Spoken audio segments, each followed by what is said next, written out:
Your honour, सरकारी गवाह की एक एक बात झूठी है। यह लेटर सबूत है। इसमें गुरजीत सिंह मान ने विकी बगा के पिता को धमकी दी है कि अगर वो उसकी बेवा मां को 50,000 रुपए नहीं देंगे तो वो विकी को भी कत्ल के इल्जाम में फंसवा देगा। ये चिट्ठी मैंने नहीं लिखी। दिस इज अ लाई। विकी के पिता ने पैसे तो नहीं दिए, लेकिन सवाल यह उठता है कि क्या हम एक ब्लैकमेलर की गवाही को मानेंगे?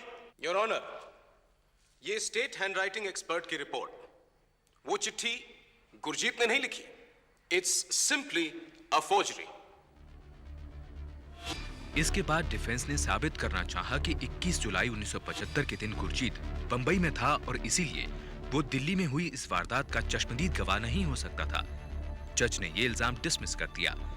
प्रोसिक्यूशन ने मौकाए वारदात पर मौजूद 2 चश्मदीद गवाह पेश किए।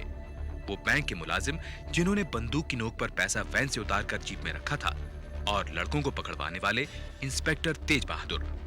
सेशंस कोर्ट में इस केस पर बहस 1 साल और चली। तारीखें पड़ती रहीं। इसी दौरान सिद्धार्थ ने जेल में कानूनी पढ़ाई शुरू की। उसे पता लगा कि कानूनन उसे सॉलिटरी कन्फाइनमेंट में 7 दिन से ज्यादा नहीं रखा जा सकता, वो भी सजा मिलने के बाद। उसने कानूनी लड़ाई से अपनी सॉलिटरी कन्फाइनमेंट खत्म करवाई। योर ऑनर, मेरी आपसे गुजारिश है कि सिद्धार्थ भगत को कड़ी से कड़ी सजा मिलनी चाहिए, क्योंकि ये कत्ल सिर्फ पैसे के लिए नहीं, बल्कि एक थ्रिल, एक मजे के लिए की गई है। इनफैक्ट योर ऑनर, सिद्धार्थ भगत के पिता खुद स्मगलिंग के जुर्म में 2 साल की सजा काट चुके हैं। आई ऑब्जेक्ट योर ऑनर, इस बात का इस जुर्म से कोई ताल्लुक नहीं है। ये क्राइम एक गलती थी। योर ऑनर, ऐसी गलती जो 2 जाने ले सकती हैं, वो दोहराई नहीं जानी चाहिए। डकैती को 2 महीने हो चुके थे। दिल्ली में पुलिस दिन रात सुराग ढूंढने में लगी थी, और वहां अजमेर में चारों दोस्त 6 लाख रुपया उड़ाने में। लेकिन खर्च करने से पहले उन्होंने बैंक की सील वाले सारे नोट जला डाले। अरे बॉस, नई रोलेक्स वॉच। मैं भी एक जीप ऑर्डर करता हूँ यार। कर ले यार। अरे ये पैसा यूं बर्बाद करने के लिए नहीं है, 2 लोगों की जानें गई हैं यार। ये पैसा तो हम सब के धंधे फिट करने के लिए था। दिलावर की जमीन, गुरजीत का डेयरी फार्म और विकी हमारी नट बोल्ट की फैक्ट्री।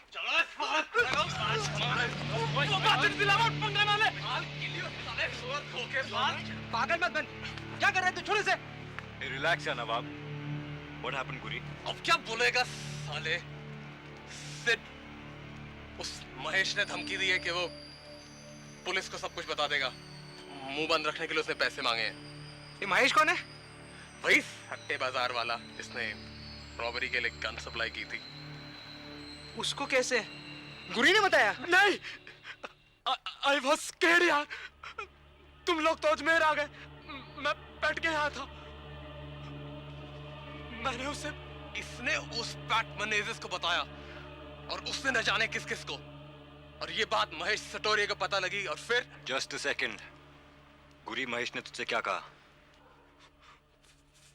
वो अचानक अंधेरे में से निकल कर आया। मैं कम से वापस आ रहा था। अगर तुम लोग चाहते हो कि ये राज राज ही रहे और पुलिस को इस बारे में कोई खबर ना हो, तो मुझे मेरा हिस्सा मिल जाना चाहिए। हमसे पंगा ना ले महेश, हम पहले 2 को लुढ़का चुके हैं और तीसरा। अबे ओ सियाने, चल चल, सिद्धार्थ को जाके बोल के हिस्से 5 नहीं, हिस्से होंगे 6। और चल फुट ले यहाँ से, चल। तूने उसको धमकाकर अलर्ट कर दिया यार। कह देना था हमने कुछ नहीं किया। सिद्ध, हमें फौरन अजमेर से निकल जाना चाहिए, या फिर उस महेश को पुलिस तक पहुंचने से रोकना पड़ेगा। विकी, विकी, तेरी मम्मी की तबीयत ठीक नहीं है, मैं तुझे लेने आया हूं बेटे। चलो आओ। Sorry guys.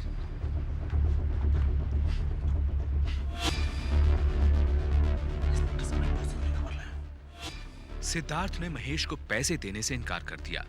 बदले में महेश ने दिल्ली जाकर बैंक वैन रॉबरी केस के चीफ इन्वेस्टिगेटिंग ऑफिसर इंस्पेक्टर तेज बहादुर को सब कुछ बता दिया। किंग्स कैफे का पता, चारों लड़कों के नाम। 5वें साथी विकी का नाम उसे मालूम नहीं था। 2 महीने की नाकामयाब खोजबीन से हताश इंस्पेक्टर तेज बहादुर किसी भी सुराग की तहकीकात को तैयार थे। अगले ही दिन वो चारों के अरेस्ट वारंट्स लेकर अजमेर पहुंचे और अगले 3 दिन उनके घर, हॉस्टल और किंग्स कैफे को निगरानी में ले लिया। इधर चारों लड़के अपनी तरफ बढ़ते पुलिस के शिकंजे से बेखबर थे।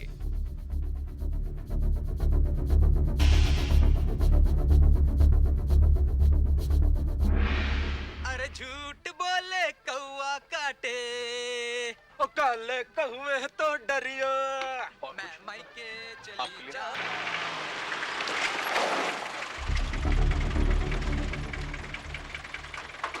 कैफे की चादरों फैल कर अपनी अपनी पोजीशन ले लो। नंबर 2, नंबर 4 के साथ आप बाएं की तरफ जाओगे, किसी को पता नहीं चले। यार सिड बेकार में पैनिक कर रहा है। ए देख कल का न्यूज़पेपर, पुलिस तो सोच रही है किसी साउथ अफ्रीकन नेशनल पॉल ने किया है सब कुछ। हमें कुछ दिनों के लिए अजमेर छोड़ देना चाहिए। I think Sid is right. Number 5 cafe के पीछे पोजीशन लो। नंबर 4 लेफ्ट से जाओ।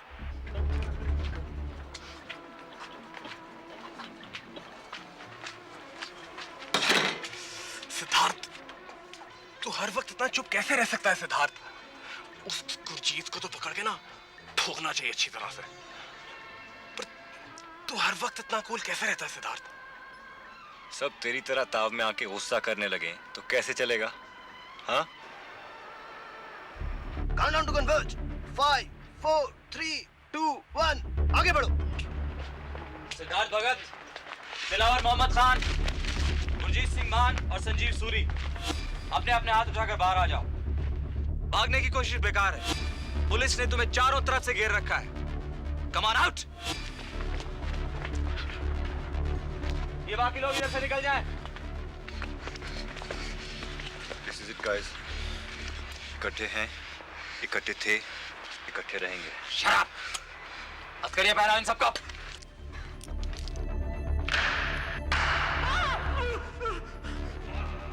चारों को शहर के बाहर एक छोटी पुलिस चौकी ले जाया गया।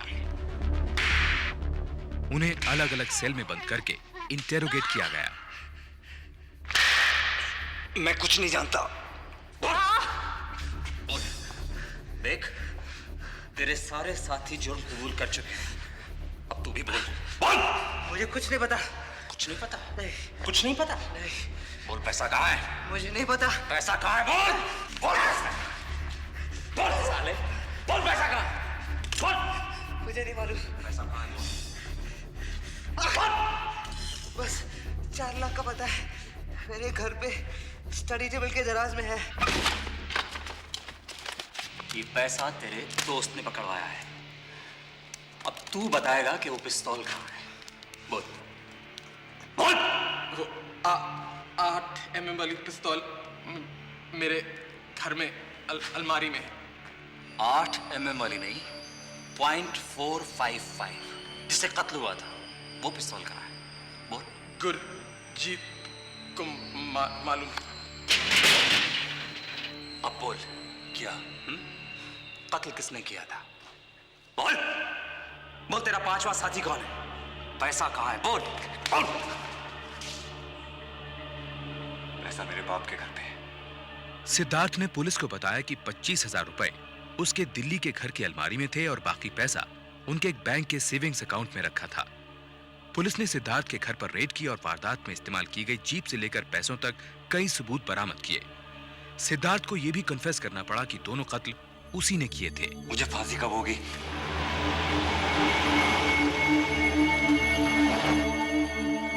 चारों को अजमेर से दिल्ली एक स्पेशल बॉर्डर सिक्योरिटी फोर्स के प्लेन में लाया गया।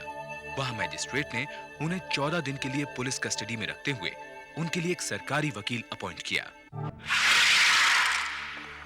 सिक्योरिटी के लिए सिद्धार्थ को अपने दोस्तों से अलग एक कंडेम्ड सेल में रखा गया, जहां वो कानूनी कार्रवाई से बेखबर फांसी का इंतजार कर रहा था। मेरा ऑर्डर कब आएगा? 14 दिन। ये कौन है? ये क्या हो रहा है? लटकाने ले जा रहे हैं। साले ने अपनी बीवी का खून किया था। सिद्धार्थ भगत, मैं तुम्हारा वकील हूं, Ramesh Agrawal. Are you all right? मैं अपने दोस्तों से मिलना चाहता हूं। मेरी फांसी से पहले प्लीज, मैं अपने आखिरी 14 दिन अपने दोस्तों के साथ गुजारना चाहता हूं। अरे, अभी तुम्हारा केस भी शुरू नहीं हुआ है और तुम फांसी की बात कर रहे हो? अरे, कत्ल के मुकदमे तो सालों साल चलते हैं। मैं खूनी नहीं हूं। उसे गोली गलती से लग गई थी। मैं उसे मारना नहीं चाहता था। गुड, मैं तुम्हें यही बताने आया था। तुम निर्दोष हो, पुलिस झूठ बोल रही है। You are innocent until proven guilty. देखो संजीव, तुम्हारे साथ उस रॉबरी में कौन कौन इन्वॉल्व था? कॉन्स्पिरेसी के केस में अप्रूवर की गवाही सर्कमस्टेंशियल एविडेंस के तौर पर ठोस सबूत मानी जाती है। पुलिस ने केस मैजिस्ट्रेट को बताया कि चारों में से एक को सरकारी गवाह बनाना पड़ेगा ताकि पांचवें साथी का पता और जुर्म का सबूत मिल सके। निशाना थे गुरजीत और संजीव। मुझे जितना मालूम था मैंने बता दिया है। वो सब रईस ज़ादे तो छूट जाएंगे गुरजीत। तेरा क्या होगा? तेरी माँ के पास इतना पैसा है कि वो बड़े बड़े वकील कर सके, दिल्ली आकर पेशियां लड़ सके। इल्जाम तेरे मत्थे जड़ दिया जाएगा गुरजीत। मेरे दोस्त मुझे धोखा नहीं देंगे। दोस्त? अच्छा, पिस्तौल तुम्हारे पास थी, किसने बताया? तुम जानते हो ना कत्ल उसी पिस्तौल से हुआ है। मैंने कत्ल नहीं किया। मैं जानता हूं। तेरे दोस्तों ने तुझे बेकार फंसाया है। चल, अब तो मुझे अपने पांचवें साथी का नाम बता दे। मुझे नहीं पता। I don't know. वैसे भी आपकी मदद करके मुझे क्या मिलेगा? देखो, अगर पुलिस के गवाह बन जाओगे तो तुम्हें सजा नहीं होगी। तुम अपने परिवार के पास वापस जा सकोगे। देखो गुरजीत, अपनी मां के लिए इतना तो कर सकते हो तुम।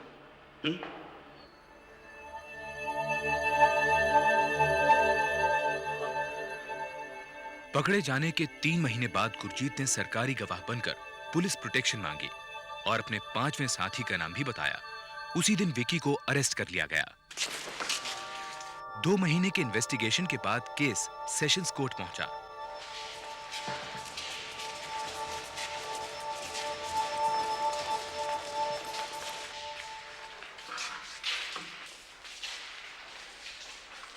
इल्जाम है 21 जुलाई 1975 को तुमने, सिद्धार्थ भगत ने, विक्की बग्गा, संजीव सूरी, दिलावर मोहम्मद खान और गुरजीत सिंह के साथ मिलकर एक बैंक वैन को लूटा। क्या तुम अपना जुर्म कबूल करते हो?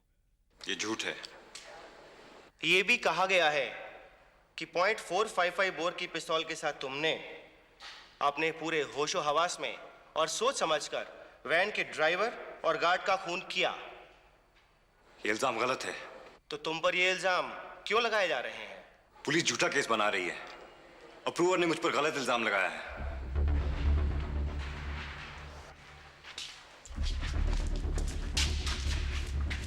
चारों ने सारे इल्जाम झूठे बताए। उनका दावा था कि वे एक दूसरे को जानते तक नहीं और मौका वारदात के दिन दिल्ली से बाहर थे। 21 जुलाई 1975 को हम अपने गांव अमरावगंज में थे। हम वहां सालाना जाया करते हैं बरसात के मौसम में जमीनों की देखभाल के लिए। हम अजमेर 15 अगस्त के बाद ही वापस लौटे थे। अगर आप चाहें तो इन्वेस्टिगेट जरूर करवा सकते हैं। फिर वकील सफाई ने पुलिस पर इल्जाम लगाया कि उनके चारों क्लाइंट्स को धोखे से आई विटनेसेस के सामने लाया गया था। हमें दिल्ली लाने के बाद पहले कुछ लोग के सामने लाया गया जिन्होंने हमारी झूठी पहचान की। उसके बाद पुलिस ने हमको धमकाकर, पीटकर, डराकर जुर्म कन्फेस करवाया। अगर तुम निर्दोष हो तो पुलिस तुम्हारे खिलाफ ये केस क्यों बना रही है? सर, मेरा गुनाह यही है कि मेरे डैड बहुत इन्फ्लुएंशियल हैं और नेचुरली बहुत से पॉलिटिशियंस उनके दुश्मन हैं और ये पॉलिटिशियंस अब मेरे थ्रू मेरे डैड पर अटैक करना चाहते हैं। चार्जेस फ्रेम करके केस को ट्रायल कोर्ट ले जाने में 3 महीने लगे। केस की कार्यवाही गुरजीत की गवाही से शुरू हुई। मैं सिद्धार्थ भगत से 1974 में किंग्स कैफे में मिला। हम सभी दोस्त दिलावर, संजीव, सिद्धार्थ और मैं कुछ बड़ा करना चाहते थे। इसी बीच सिद्धार्थ दिल्ली गया और उसने हमें वहाँ दिल्ली बुलाया और कहा कि विक्की के पास एक बड़ा प्लान है। गुरजीत ने प्लानिंग से लेकर वारदात तक की सारी कहानी कोर्ट को बताई, ये भी कि डकैती में किसकी क्या भूमिका थी। उसके बाद वकील सफाई के पास कहने को ज्यादा कुछ नहीं बचा था। उसने गुरजीत को झूठा बताते हुए 15 दिन तक उसे क्रॉस एग्जामिन किया। एक आखिरी क्वेश्चन, क्या सिद्धार्थ ने गोली गार्ड पे चलाई थी या ताले पर? नहीं, सिद्धार्थ ने शुरू से ही गार्ड और ड्राइवर को गोली मारने की ठान रखी थी। उसने उन पर जानबूझकर गोली चलाई। योर ऑनर, स्टेट गवाह की गवाही झूठी है। यह है स्टेट बैलिस्टिक एक्सपर्ट की रिपोर्ट। इससे यह पता चलता है कि जो गोली गार्ड को लगी उस पे कोई दूसरे मेटल्स के ट्रेसेस थे और वो मेटल्स वैन की सलाखों और तालों से मिलते हैं। गोली निशाना चूकने की वजह से सलाखों पे लगी, ताले पर नहीं। It was an accident, a mistake. Your Lordship, the target was the guard. और अगर सिद्धार्थ का मकसद कत्ल करना नहीं था, तो उसने दूसरी बार ड्राइवर पर गोली क्यों चलाई? क्या वो भी एक एक्सीडेंट था? और ये डकैती, क्या ये डकैती भी एक एक्सीडेंट, एक मिस्टेक थी? पर मैं उस गुरजीत को नहीं छोड़ूंगा। डैड को कह के उसकी रेड लगवा दूंगा मैं। तुमने तो सिद्धार्थ को शुरुआत से ही वार्न किया था उसके खिलाफ, कभी सुना ही नहीं उसने हमारी बात। जस्ट लुक एट हिम यार, हम सबको फंसवाने के बाद अब सिद्धार्थ को भी फंसवा रहा है, झूठ बोल रहा है। I'll kill that. ज्यादा हीरो मत बन। पुलिस टॉर्चर क्या है ये मुझे मालूम है। तू पिटता तो तू मुंह नहीं खोलता क्या? अप्रूवर नहीं बनता? जब हम पिट रहे थे तब तू कहां था रे? तू तो अपने डैड के गोद में छुप गया था।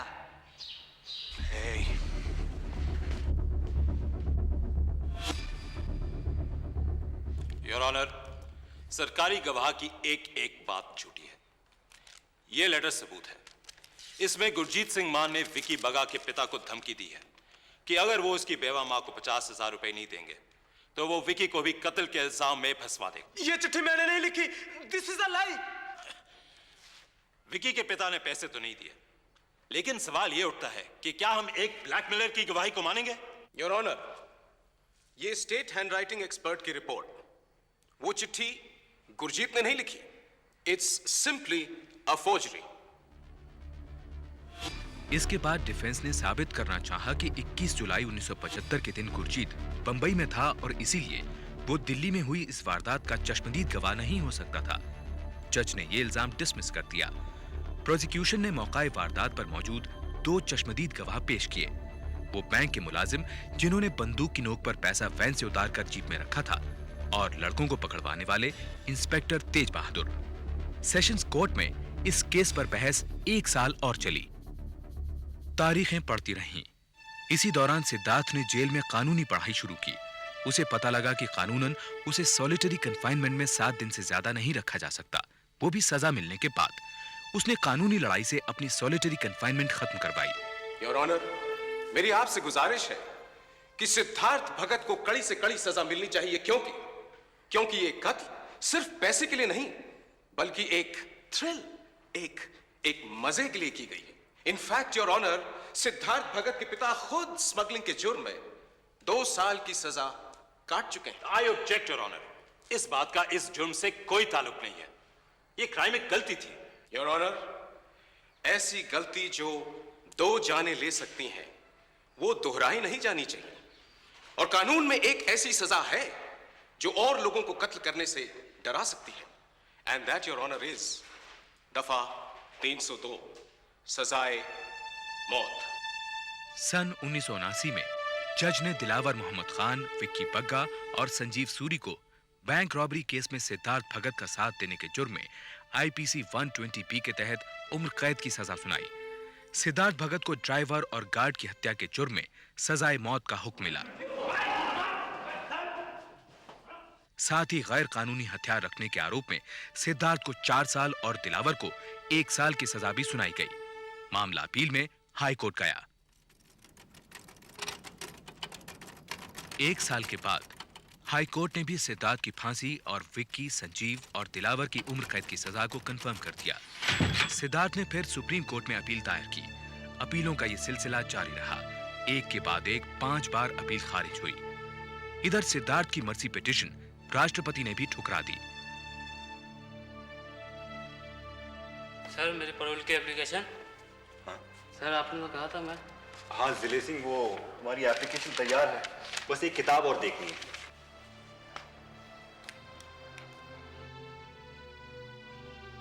इसी दौरान सिद्धार्थ ने कानूनी पढ़ाई करते हुए जेल में कैदियों के हकों के लिए पब्लिक लिटिगेशन से जेल में सुधार करवाए, सॉलिटरी कन्फाइनमेंट और कैदियों पर किए गए टॉर्चर्स के खिलाफ। सन 1982 में सुप्रीम कोर्ट के एक ऐतिहासिक फैसले में उसकी उम्र और जेल में अच्छे बर्ताव को देखते हुए उसकी सजा को उम्र कैद में बदल दिया गया।